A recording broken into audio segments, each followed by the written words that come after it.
कौपीनवासास्तरुतलपतितैः क्लिप्तवृत्तिः फलाद्यैः कुर्वन्न व्यर्थवार्ताम् कथमपि न वृथा चेष्टया कालयापि त्यक्त्वा सर्वाभिमानम् प्रतिग्रहमटनम् तुच्छभैक्ष्याय कुर्वन् वृन्दारण्ये निवत्स्याम्यनि समनुसरन् राधिकैकात्मलोकान्।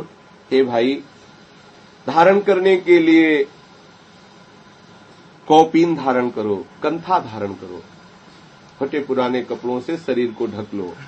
वृंदावन की लताओं के नीचे जो कुछ प्राप्त हो रहा है, पत्र फल आदि, उनका भक्षण कर लो। जीविका निर्वाह के लिए, तुच्छ उदर पूर्ति के लिए ब्रजवासियों के टुकड़े मांग लो।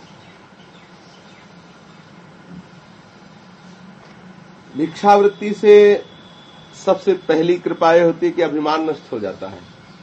जो भिक्षावृत्ति करते हैं उनका अभिमान नष्ट हो जाता है। जो गृहस्थ है उनको धर्मवृत्ति से, मतलब कभी किसी को चित्त दुखे ना, कोई बेईमानी न हो, कोई अधर्म न हो, ऐसी प्रवृत्ति से धन कमाया जाए और उस कमाए हुए धन का कुछ हिस्सा ठाकुर सेवा, संत सेवा के लिए, शेष परिवार की भगवत सेवा का भाव रख करके किया जाए, तो जो भिक्षा और अन्न मांग करके पाने में महात्मा को लाभ होगा, वही उस गृहस्थ को लाभ होगा। जैसे विरक्त भिक्षावृत्ति से जीवन निर्वाह करे, तो गृहस्थ सद्वृत्ति से निर्वाह करे, धर्म पूर्वक कमाए और जो उसमें प्राप्त हो उसमें कुछ संतों को और भगवत सेवा में लगा दे। जो शेष है उससे अपने परिवार को भगवत स्वरूप समझकर सेवा करे, तो उसको वही अनुभव हो जाएगा, गृहस्थी में रहते हुए यही अनुभव हो जाएगा कि संसार का स्वरूप क्या है। और महात्मा भिक्षावृत्ति का अनुसरण करते हुए भिक्षा के द्वारा, अगर ना भिक्षा कर सके एक एक घरों में, तो एक का कभी अन्न नहीं खाना चाहिए। चाहे बृहस्पति के समान वो पवित्र जीवन बिताने वाला हो, किसी एक से अपनी जीविका नहीं चलानी चाहिए। ये विरक्त को जरूर अपने जीवन में अपना लेना चाहिए। मान लो जैसे आज के वातावरण में उसको ये ना सूट करे कि रोज जाना मांगना, तो किसी एक का अन्न स्वीकार नहीं करना चाहिए। कई लोगों से अपनी जीविका चलनी चाहिए, किसी से धनिया तो किसी से हल्दी तो किसी से नमक, किसी से सब्जी, किसी से रोटी। कोई ये न कह पावे कि हमारे द्वारा इनका भरण पोषण हो रहा है, या तुम्हारा मन किसी का आश्रय न ले पावे कि इनके द्वारा हमारा भरण पोषण होता है। इतना तो जरूर देख लेना चाहिए कि कोई हमारे जीवन में ऐसा तो नहीं है जिसका विशेष महत्व हो गया है कि ये भाई साहब अगर हमारे ऊपर कृपा न करे तो हमारा जीवन नहीं चलेगा, तो ऐसे भाई साहब को हटा देना चाहिए अपने जीवन से। आपका नहीं लेंगे, जाइए यहाँ से, बिल्कुल नहीं लेना चाहिए। भले उनका दोष नहीं, लेकिन हम दोषी हो, उनसे प्रार्थना कर देनी चाहिए कि आपकी गलती नहीं, गलती मेरी, मैं अपनी गलती सुधारने के लिए आपको दूर कर रहा हूं, आप किसी और संत की सेवा कीजिए। बिल्कुल नहीं। अगर ऐसा लगे कि इनके द्वारा हमारा जीवन चलता है तो छोड़ देना चाहिए, उनको बिल्कुल छोड़ देना चाहिए, क्योंकि प्रिया प्रीतम छूट जाएंगे ऐसी भावना से। बृहस्पति के, ऐसा शास्त्र में लिखा है कि बृहस्पति के समान शास्त्रों का ज्ञानी और धर्मात्मा पुरुष हो तो भी एक का अन्न कदापि नहीं खाना चाहिए विरक्त को। और गृहस्थ को, अब जैसे परिक्रमा चल रही, कोई पूड़ी बांट रहा, कोई सब्जी बांट रहा, परिक्रमा लगा, यहाँ पूड़ी खाई, वहां हलवा, ये कोई गृहस्थी को कभी ऐसा नहीं करना चाहिए। सिर्फ ठाकुर जी के मंदिर में, महल में जो प्रसाद मिले उसका किनका ले लेना चाहिए, और बस जहां कोई कहे हाथ जोड़ देना चाहिए, बस किसी का नहीं लेना चाहिए। तुम कोई विरक्त हो क्या कि जहां मिल रहा है वहां खा लिया? अगर ये सब खा रहे तो काय को परिक्रमा दे रहे हो, काय को घूम रहे हो? ये सब बेकार की बातें। मौन, चुपचाप, शांत, इधर उधर कुछ नहीं, सीधे परिक्रमा दो, नाम जप करके अपने घर जाओ, प्रसाद पाओ जाके। प्रसाद राधा वल्लभ जी बिहारी जी के मंदिर में जो बट रहा है अंदर अंदर, वो भी उनके सामने, उससे किनका ले लो और पालो, अपने घर में असली कमाई से अपना पेट भरो। यहाँ बाहर पूड़ी कचौड़ी, हलवा, रबड़ी जो भी बट रहा है, कहीं भी किसी गृहस्थी को नहीं पाना चाहिए। ये नहीं कि जाके भंडारों में बैठ गए, क्या अधिकार तुम्हारा भंडारों में? ये संतों के लिए हो रहा है। अगर भंडारे में तुम प्रसाद पाओ तो फिर पूरे बर्तन मांजो भंडारे के, झाड़ू लगाओ, दोना पत्तल फेंको, तब तो तुम्हारा प्रसाद पचेगा। ऐसे नहीं कि जाके अपने सारे पुण्य नष्ट कर देते। कहीं भी परिक्रमा मार्ग में प्रसाद बट रहा हो कि ये प्रसाद है, तो प्रसाद महलों में होता है, ध्यान रखना। बिहारी जी के मंदिर में, राधा वल्लभ जी के, राधा रमण जी के, राधा दामोदर के मंदिर में अगर चरणामृत मिल रहा है, प्रसाद मिल रहा है, तो किनका लो, थोड़ा सा प्रसाद पालो, अपनी गृहस्थी के कार्य को संभालो, तो बुद्धि शुद्धि रहेगी। अगर ये चलो कि यहाँ साधु महात्माओं के आश्रमों में चल के चक्र घोट रहे हैं, पा रहे हैं, तो वहां तो कोई बात नहीं, तुम्हारी सारी बुद्धि खराब हो रही है, सारा भजन तुम्हारा क्षीण हो जाएगा। विरक्त को जैसे सावधानी रखनी है कि किसी एक का बराबर नहीं स्वीकार करना, ऐसे गृहस्थ को करना है कि कहीं भी अपनी कमाई के द्वारा किए हुए जो अन्न आदि धन आदि है उनका उपयोग करना है, अन्य नहीं।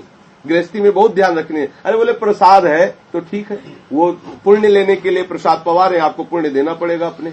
पानी भी पियो अगर तो हैंड पैप हो तो चला के पियो, या तो खरीद के पियो, या तो जिससे पियो उसको कुछ भेंट दे दो। ऐसे मत नहीं कि ऐसे आराम का पी के चल लिए। तो परिक्रमा किसके लिए लगा रहे हो? इन्हीं के लिए, सबके लिए लगा रहे हो। किसी की पूड़ी खा ली, किसी को पानी पी लिया तो उनको दो।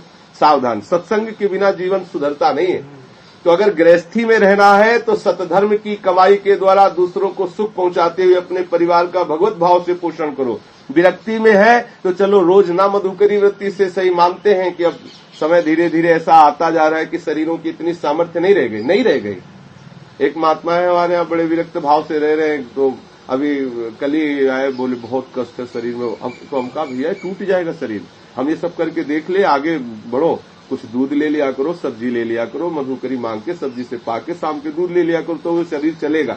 अगर उद्दंडता करोगे तो कितने दिन करोगे? नौजवान शरीर, अभी साल 2 साल में ढेर हो जाओगे, फिर कोई पूछेगा नहीं। युक्ताहार विहार से युक्त कर्म से चेष्टसु। तो विरक्त भाव में जैसे है तो मधुकरी मांगने जाए तो केवल रोटी ही मिलेगी, और रोटी मिलेगी, केवल रोटी खाएंगे तो कब्ज हो जाएगा। कब्ज से फिर बुखार और न जाने कितने दोष उत्पन्न हो जाते हैं जो साधना में विक्षेप पहुंचाते हैं। इसलिए विरक्त के लिए दूध और सब्जी आवश्यक है। अब ऐसा नहीं उधर रह गया कि केवल नमक और रोटी घोल करके पी लिया और चल गया, नहीं चलेगा। वो बातें पुराने जो महापुरुष पैदा होती उनकी विशेष आते थी, हम लोगों की आते ऐसी नहीं है। तो लेना है तो वैष्णव जनों से लो, एक से किसी से मत लो। थोड़ा थोड़ा मधुकर का मतलब होता है जैसे भौरा नहीं चुन चुन करके हर पुष्प से पराग लेता है, ऐसे हमें 4 लोगों से लेकर के अपना उदर पोषण करना है, भजन करना है। तो कंथा को पिन धारण करते हुए वृक्षों के नीचे गिरे हुए फल आदि के द्वारा जीविका निर्वाह करते हुए, और आवश्यक वार्ता करे, नहीं तो मौन रहे। ये नहीं कि लगे हैं तो बेमतलब की बातें। अलम विषय वार्ता नरक कोटि भी व्यर्थ की वार्ता नरक के समान समझे, नरक के समान भयावनी समझे। प्रिया प्रीतम की चर्चा हो, नहीं मौन रहो, व्यर्थ में वाणी को मत बोलो। सबसे ज्यादा पाप वाणी से होता है। जहां 2 बैठे तो किसी की निंदा शुरू कर दी, किसी के दोष वर्णन शुरू कर दिए। तो अगर सावधानी रखो तो इस बात की रखो कि बोलो तो श्यामा श्याम की वार्ता बोलो, बोलो तो दूसरे के सुख पहुंचाने के लिए बोलो, नहीं तो मौन रहो। मौन रहने से बहुत लाभ मिलता है, आत्मशक्ति बलवान होती है। आवश्यक हो तो बोलो, नहीं मौन रहो। समय कभी व्यर्थ ना जाने दो, ये ध्यान रखो कि आपका एक एक सेकंड बहुत कीमती है। पता नहीं कब ये शरीर छूट जाए। हम आगे की संभावना करते हैं कि अमुक कार्य हो जाए तो फिर हम भजन करेंगे या वृंदावन वास करेंगे, बेकार की बात। आगे का समय मिलेगा कि नहीं हमारे जीवन में पता नहीं है कि नहीं। अभी इसी क्षण हम भजन में लग जाएं, इसी क्षण हम वृंदावन धाम का चिंतन करने लगे, इसी क्षण हम प्रिया प्रीतम का चिंतन करने लगे। अर्थात समय व्यर्थ नहीं जाना चाहिए, और अभिमान पूर्वक कोई क्रिया नहीं करनी चाहिए। जिससे अभिमान बढ़ने की संभावना हो ऐसी कोई क्रिया नहीं करनी चाहिए, और ऐसी कोई क्रिया नहीं करता लोग कि जिससे अभिमान नष्ट हो। सब अभिमान बढ़ा, 100 रुपया भी देंगे तो पूरा खोल के देंगे, और ऐसे निकालेंगे कि पूरा सब कोई देखे कि बड़े भाग्यशाली 100 रुपया चढ़ा रहे हैं। अरे भगवत कार्य में अगर कुछ भी ऐसा करो तो ऐसे करो कि दूसरा कोई जान ही न पाए कि आपने किया, तो आपका अभिमान गलित होगा। और कहीं ऐसा फूल बंगला बनवाया 3 लाख रुपया का, अब 3 लाख रुपया कितनी कमाई से कमाए होंगे, और उसके बाद 1 मिनट में खत्म कर दिए, पोस्टर में लिखवा दिए बिहारी जी का फूल बंगला, साधु सेवा, ब्राह्मण सेवा, सब पूरा लिखवा खत्म। फिर तुमने जो 3 लाख रुपया लगाया वो तुम्हारे 2-2.5 मीटर कपड़े में आ गया, सब कुछ लिख गया उसमें, खत्म। फिर कभी ऐसा नहीं करा। सत्संग सुनते हो तो ध्यान रखो, अगर कभी ऐसा अवसर आवे साधु सेवा का, भगवत सेवा का, तो पहले इतनी चतुराई रखो कि कोई जान। हमारे यहाँ पहले जब संन्यास मार्ग में थे, कानपुर के थे, मैदा मिल के थे, उनकी कई मिलें मैदा की चलती थी। जब वो आते थे हम जहां हम रहते थे तो कई गाड़ियों से आते थे, गाड़ियां बहुत दूर खड़ी हो जाती थी, साधारण बंडी और एक धोती और एक झोला, और सब उनके साथ ऐसे रहते थे जैसे बाबू जो वो ऐसे लगते थे सबके जूता साफ करने वाले होंगे। साधारण बड़ी बड़ी यज्ञ करते, तो यज्ञों में जानते हो क्या करते, एक डलिया और एक झाड़ू बगल में, दोना पत्तल उठाते। कोई पूछता यज्ञ कौन करवा रहा है, बोले भैया हमें तो पता नहीं, हमें तो सेवा मिली दोना पत्तल फेंकने की, जिनके द्वारा हो रहे थे। मतलब किंचन मात्र कहीं अभिमान नहीं, एकदम दैन्यता और कई गाड़ियां उनके साथ उनके सब व्यवस्था में चलती थी, इतने बड़े आदमी थे। जब आते हम तो काफी देर उनकी हाव भाव चेष्टाएं देखते रहते थे कि इतना ऐश्वर्य और इतनी दैन्यता, एकदम साधारण, एकदम साधारण। तो ये क्या हुआ, उनके ऊपर गुरुजनों संतजनों की कृपा है। कोई भी क्रिया करे तो देखना यह है कि अभिमान इससे पुष्ट हो रहा है या अभिमान छूट रहा है, ये देखना है। और आप देख लो मनीराम की चाल, कोई भी कार्य होगा तो इतना फुलरा इनके जरूर लगेगा कि कोई देखे और कहे। अगर कोई नहीं देखेगा तो उसका मन निराश हो जाएगा। हाँ, कि ऐसे ऐसे देखो कोई रुपया नहीं चढ़ाता, अभी माइक लगवा के लगाया जा रहा है कि देखो बड़े सौभाग्यशाली, इन्होंने 500 रुपए जो है ठाकुर जी की सेवा में दिया। आप देख लो रोज 10,000 आ जाएंगे, क्योंकि पुकारा जा रहा है ना, 4 लोग सुन रहे हैं। और सब ऐसे कोई ऐसे भक्ति के मार्ग में कोई भी सेवा करो तो ऐसे करो कि शायद है कि कोई घर का दूसरा जान भी न पाए, चुपचाप करके ऐसे। तो वो क्या करेगा, आपके अहंकार को गलित कर देगा। कोई भी क्रिया करो तो पहले उसमें विचार कर लो कि इसमें अहंकार कितना खुल रहा है। जब पता चले कि ऐसे ऐसे कार्य से अहंकार, तो रोक दो उसको, और ऐसी जगह कार्य करो जहां अहंकार न हो, जहां कोई पता। अगर भंडारा भी करवाओ, कहीं संत सेवा भी करवाओ, तो उनके दोना पत्तल फेंको, दोना की जूठन संतों की लेकर के पाओ, हाथ जोड़े खड़े रहो। कहीं ऐसा महसूस न होने पाए कि आप ये नहीं करवाया है, ऐसी दैन्यता पूर्वक रहो, तो आपका अभिमान गलित। इसीलिए तो सत्संग की आवश्यकता है, क्योंकि सत्संग जीवन में हर सुकृत को बचाता है। सत्संग बचे हुए भजन को पचाता है। अगर आपके जीवन में सत्संग नहीं तो बचा ही नहीं पाओगे। कितनी जल्दी कहां से सब चोर लोग चुरा ले जाते, बड़े जितने सावधानी से तिजोरी में आप रखना जानते हो, उतनी सावधानी से चोर निकालना भी जानते हैं, नहीं जानते? तो काम, क्रोध, लोभ, मोह, मद, मत्सर, ये बहुत बड़े खतरनाक चोर हैं। ये बड़ी जल्दी अंतःकरण से सुकृत रूपी धन चुरा ले जाते हैं। अच्छा, फिर कह रहे हैं कि श्री श्यामा श्याम के निज जनों का अनुसरण करते हुए श्री वृंदावन वास करो। कंथा कौपीन धारण करो, अर्थात जैसे फटे पुराने कपड़े, जैसे अच्छे बुरे जैसे तुम्हें प्राप्त हो रहे हैं। विरक्त वेश के लिए महापुरुषों का आदेश है कि जो वस्त्र धारण करे वो जब तक नष्ट न हो जाए तब तक दूसरा वस्त्र धारण न करे। विरक्त वेश के लिए जैसे ये धारण किया तो ये जब तक फट करके ऐसा न हो जाए कि धारण करने लायक नहीं है, तब तक दूसरे वस्त्र नहीं लेना। और जब तक हम उस कुटिया में रहते थे तब तक ये जीवन में धारण किया है। अब क्या है कि संतों की सेवा के निमित्त से रखवा लेते कि हमारे पास संत भगवान आते रहते उनकी सेवा के लिए, पर हमारे जीवन में अब भी ये मार्किन है। और ये जब तक ये फटेंगे नहीं तब तक दूसरा नहीं धारण करना। वैसे त्यागी वैरागी नहीं, पर अब ऐसी अभ्यास शुरू से हो चुकी है। तो नए वस्त्र अगर स्वीकार करे तो दूसरों के सुख के लिए, सेवा के लिए स्वीकार कर ले, पर शरीर में धारण वही करे, उतना ही करे जितना मतलब आवश्यक है। और जब तक वो नष्ट ना हो जाए तब तक दूसरा वस्त्र धारण न करे।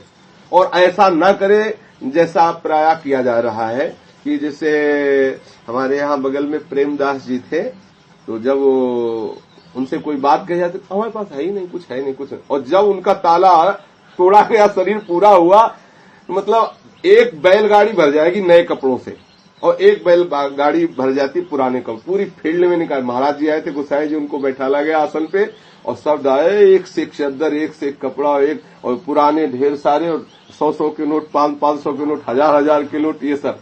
अब बताओ, चले गए राधे श्याम, और ये सब दूसरे ही आनंद लिए, कुछ परिवार के ले गए, कुछ इधर उधर, सब राधे राधे हो गया। तो इसीलिए कंथा कौपीन धारण का, अर्थात प्रारब्धवशात। चलो, ये हमारी इतनी स्थिति नहीं है कि हम ब्रजवासियों के फटे पुराने कपड़े बीन के यमुना जी में धो के और उनको सील करके या गांठ लगा के शरीर में धारण करें, ऐसा नहीं है। तो जो वस्त्र धारण करो जब तक वो नष्ट ना हो जाए तब तक दूसरा वस्त्र धारण न करो। वैसे तो ना ही लो, काहे को बोझा ला दोगे भाई? दो अचला है, दो काम चल रहा है, कोई दे रहा है तो हाँ हम स्वीकार है।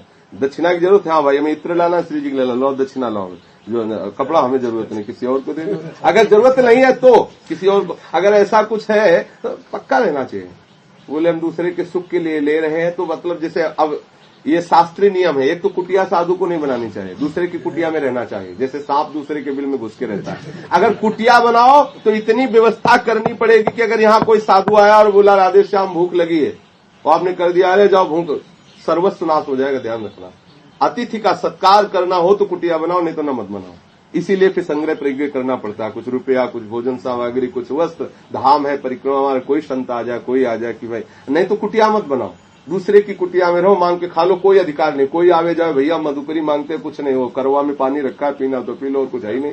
पुराने संत जैसे रहे। और अगर आपने बढ़िया शीशा फीसा फिट करवा के रखा है तो ये व्यवस्था रखनी पड़ेगी। साधु महात्मा आएंगे, आप चाहे जैसे रहो, उनको जरूर पवाना है, उनकी सेवा करनी है। श्री श्यामा श्याम के निज जनों का अनुसरण करते हुए श्री वृंदावन वास करे। वृंदावन वास में सावधानी रखिए कि प्रिया प्रीतम के जो प्रेमी जन हैं उन किसी एक प्रेमी का आश्रय ले ले और उनके अनुसार अपने जीवन को चलाना प्रारंभ कर दे। स्त्री मात्रे मात्र बुद्धि स्थिर चर निखिल प्राणि सुपास्य बुद्धि बाहे शेषार्थ लाभेष्वपि हृदय मुखम्लानि क्रुद्धानि बुद्धि देह स्त्री वित्र पुत्रादिषु नहि मम धीर मित्र बुद्धि स्वशत्रु स्वापीडायां शमन्तात् सुखमती रमितानंद वृंदावनेस्तु। बहुत सुंदर बात बोले, जितनी भी स्त्रियां हैं सबको मेरी माता है ऐसी ही बुद्धि मान करके देखे। गृहस्थ हो तो अपनी पत्नी मात्र को भार्या स्वीकार करे और जितनी भी माताएं बहनें हैं सबको मातृ बुद्धि से देखें, और विरक्त हो तो सबको मातृ बुद्धि से ही देखें। ऐसी ऐसी आज्ञा है प्रभुदानंद जी की। स्त्री मात्रे मातृ बुद्धि है। स्थिर चर निखिल प्राणी सुपाश्य बुद्धि है। श्री वृंदावन धाम के जो भी चर अचर प्राणी हैं इनको अपने उपास्य इष्ट देव के समान समझ करके इनको सुख पहुंचाने की चेष्टा करना चाहिए। उपास्य बुद्धि है। जो भी लता, जो भी यहाँ के जो भी पशु पक्षी हैं, जो भी हैं, जितना बन सके इनको सुख प्रदान करो, दुख प्रदान करने। बोले दवाई दे दो बंदरों को, बहुत उपद्रव करते, जहर मिला के दे दो, इनको मार दो। कोई कह रहा था कि अरे बहुत उपद्रव करते हैं, एक दिन लाओ जहर और आटे में बढ़िया मिला करके बस दे दो सब, तो मिला लो जहर, फिर तुम अपने जीवन में मिला रहे हो और क्या कर रहे हो। ये तो वृंदावन के श्री जी के जन है, ठाकुर जी के जन है, तुम्हारे प्रारब्ध का क्षय करते हैं। अगर ये कोई वस्तु लेते हैं इन पर दोष बुद्धि मत करो, ये भगवत स्वरूप है। इतने सांप यहाँ घूमते रहते, कभी नहीं काटा, कभी नहीं काटा।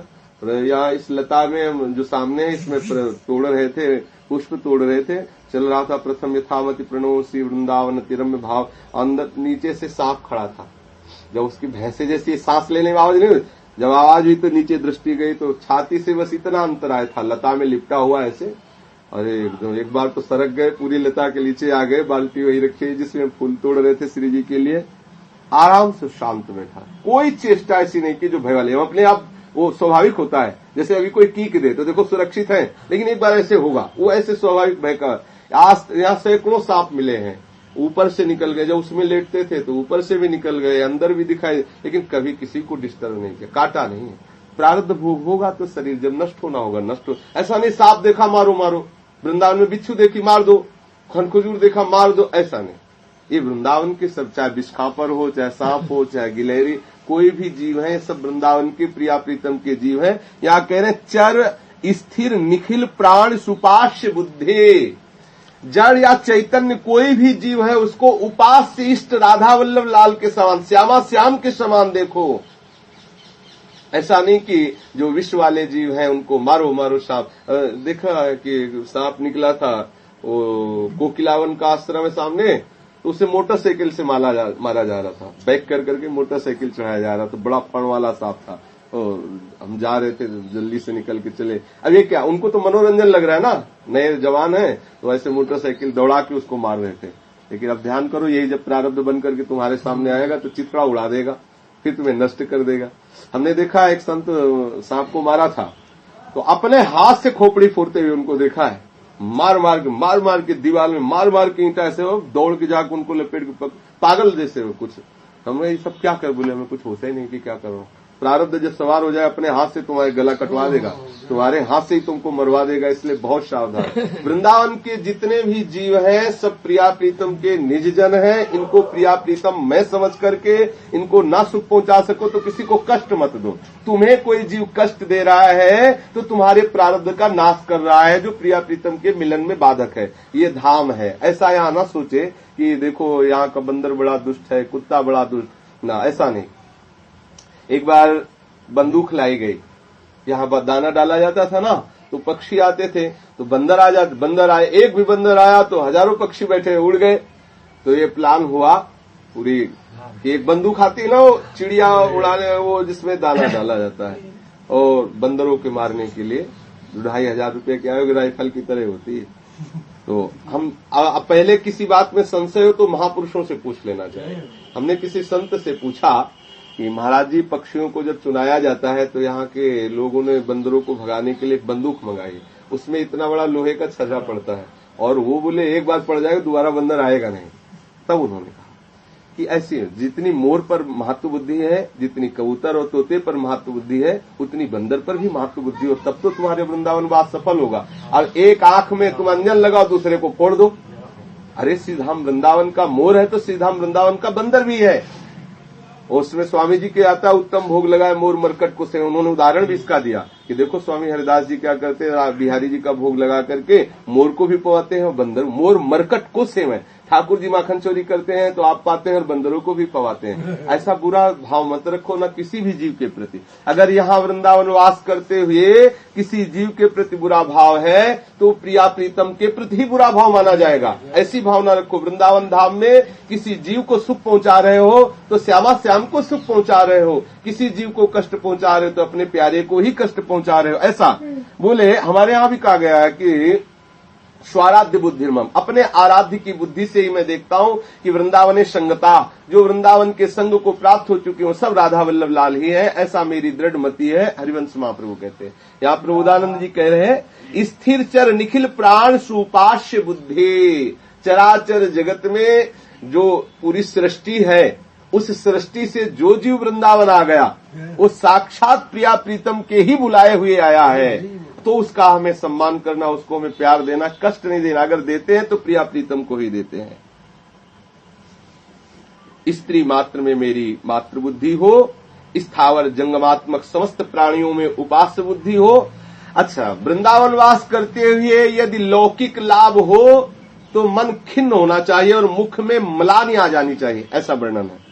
बोले बाह्या शेषार्थ लाभेष्वपि हृदय मुख म्लान क्रुद्धानि बुद्धि, हृदय में क्लेश हो जाना चाहिए और मुख में म्लानता आ जानी चाहिए। यदि वृंदावन वास करते हुए लौकिक लाभ हो, लाखों करोड़ों रुपए का आवागमन शुरू हो जाए और खूब व्यवहार और वैभव बढ़ने लगे तो बोले हृदय में कष्ट हो जाना चाहिए और चेहरे पर म्लानी आ जानी चाहिए। क्यों? क्योंकि प्रिया प्रीतम आप जिस हम बाधा से भग करके आपके शरण में आए वही बाधा यहाँ भी तो आप दूर हो जाएंगे। जहाँ अर्थ आता है, जहाँ वैभव आता है तो श्यामा श्याम से मन दूरी होने लगता है।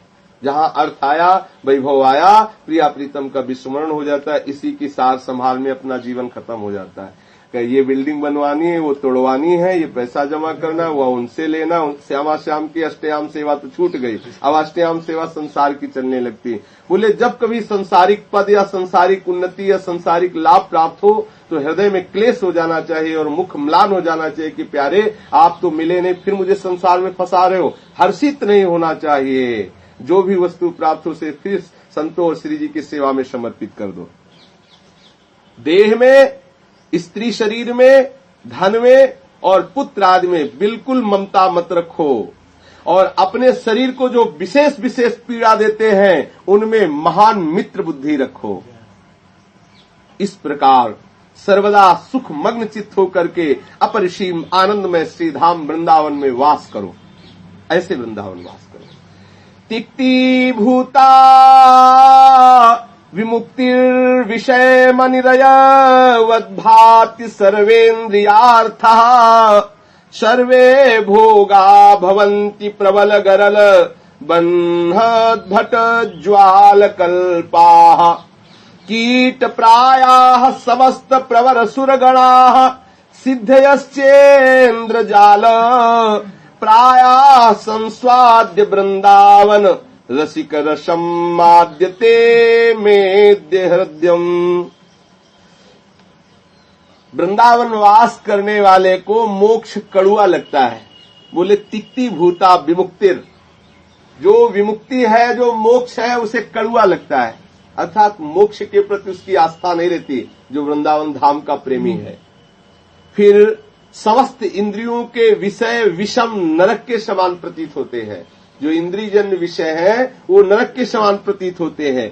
निखिल भोग पदार्थ प्रबल विष एवं अग्नि की तीव्र ज्वाला के सदस्य तपाने वाले बनते हैं। विशेष विशेष सुख भोगने के जो पदार्थ हैं वो शरीर को जलाने वाले महसूस होते हैं। बड़े बड़े देवता कीड़ों के समान नजर आते हैं। जो वृंदावन वास करता है और वृंदावन का रस जिसके हृदय में आ जाता है उसको मोक्ष कड़ुआ लगने लगता है। संसार के सारे सुख उसको जलाने वाले लगते हैं। इंद्रिय सुख समस्त क्लेश देने वाले, विषम क्लेश देने वाले लगते हैं। समस्त देवता उनको कीड़ा मकोड़ा की तरह नजर आते हैं। क्यों? और वास्तविक है ये कीड़ा मकोड़ा। जो देवता है वो कौन सी शक्ति रखते हैं? इसी जागतिक शक्ति से तो युक्त है, माया जनित। जब पूरा माया जनित है वो भी तो माया जनित है। और काहे में उनके पास भोग सामर्थ्य तो है, न तो भगवत प्रेम प्रदान कर सकते हैं, न मोक्ष प्रदान कर सकते हैं। संसार के झूठे भोग ही प्रदान कर सकते हैं। जितने भी देवता हैं बोले वृंदावन के प्रेमियों की दृष्टि में कीड़े मकोड़े की तरह नजर आते हैं। अब ये बाहर बोल दोगे ना तो फिर बोले देवता को कीड़ा मकोड़ा कहते हैं। तो वृंदावन धाम के है ना, धाम के जीवों की बात है जो वृंदावन वास कर रहे हैं। मोक्ष कड़वा लगता है। विषय इंद्रिय आदि के पदार्थ सब जलाने वाले लगते हैं। देवता उनको कीड़ा मकोड़ा की तरह लगते हैं। और अष्ट सिद्धियां ये इंद्रजालवत प्रतीयमान होती हैं। जितनी सिद्धियां उन सब में 8 सिद्धियां अणिमा महिमा गरिमा लघिमा आदि जो है ये श्रेष्ठ है। बोले सब इंद्रजाल, माया का जाल, माया का नाटक उनको नजर आता है। अष्ट सिद्धियों को भी वो स्वीकार नहीं करते। ऐसा क्यों हो रहा है? बोले आज मेरा हृदय श्री वृंदावन धाम के जो रसिक हैं युगलवर श्यामा श्याम, उनके चरणों का रस आस्वादित करके मतवाला हो गया है। जब प्रिया प्रीतम के रस में हमारा मन डूबने लगता है तो बोले मोक्ष कड़ुआ लगता है। विषय सवाग के समान जलन करने वाले लगते हैं। देवी देवता सब ऐसे कीड़ा मकोड़ा की तरह लगते हैं। सिद्धियां इंद्रजालवत लगती हैं। बोले ऐसा क्यों लगता है? बोले प्रिया प्रीतम का प्रेम रस हृदय में प्रकट हो रहा है। त्यक्त्वा वृंदावनमिदमहो चेद बर्हिर्यासि नूनम् छित्त्वा कल्पद्रुमवरवनम् हन्त साखोटमेषि हित्वा वृंदावन रस कथा मन्यवार्ता रुचिश्चेत् ज्ञाप्तम् छित्त्वा परममृतम् भोक्तुमिच्छुः स्वविष्ठाम्। यदि तू इस वृंदावन को छोड़ करके अन्यत्र जा रहा है तो तू सचमुच कल्प वृक्षों के श्रेष्ठ वन को काट करके सीहोर के जंगल में जा रहा है। यदि तू वृंदावन को छोड़ करके, वृंदावन की वार्ता को छोड़ करके तुझे और कुछ अच्छा लग रहा है और कुछ सुखद लग रहा है तो तू ऐसा जान कि उत्तमोत्तम अमृत को त्याग करके तू कुत्ते की विष्ठा खाने के लिए लालायित है। ऐसा वर्णन करते हैं। हित्वा वृंदावन रस कथा मन वार्ता रुचिश्चेत ज्ञातम छित्वा परम अमृतम भोक्ष्यमु स्वविष्ठाम स्वान्विष्ठा स्विष्ठान। यदि तू वृंदावन को छोड़कर अन्यत्र जाने की इच्छा करता है, वृंदावन की वार्ता छोड़ करके और वार्ता करना चाहता है तो तू मानो ऐसा कर रहा है कि अमृत को त्याग करके कुत्ते की विष्ठा खाना चाहता है। प्रभुदानंद जी कहे हैं पापात्मा पुण्यवान वा प्रशरद पेयसा कीर्तिमान वा महात् प्राप ग्रासोथ सम्राट समजड़मति सर्व विद्या निधिर्वा यह को पिश्या सखेनो गणे कथमपीक्षस्व वृंदावनम तत् छिंद छिंद स्वपासान गुरु निगम गिरा स्वीय मोह एक सिद्धान।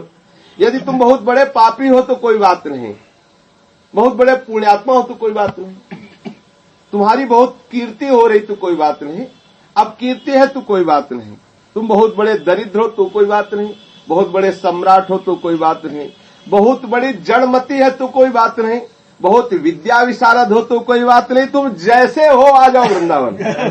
कह रहे तुम जैसे हो सर्वस्व छोड़ करके तुम वृंदावन आ जाओ। बस वृंदावन के अंतः में, वृंदावन के मध्य में आने पर परम तत्व स्वरूप श्री किशोरी जी विराजमान है, श्री लाल जी विराजमान है, जैसे भी तुम सब कुछ छोड़कर वृंदावन आ जाओ, बस वो तुम्हें स्वीकार कर लेंगे, वो तुम्हारे ऊपर कृपा कर ले। वृंदावन का आश्रय लेने मात्र से प्रिया प्रीतम अपना चरण सेवा का पद प्रदान कर देते हैं, सहचरी भाव प्रदान कर देते हैं, या जो भाव चाहता है जीव वो भाव प्रदान कर देते हैं।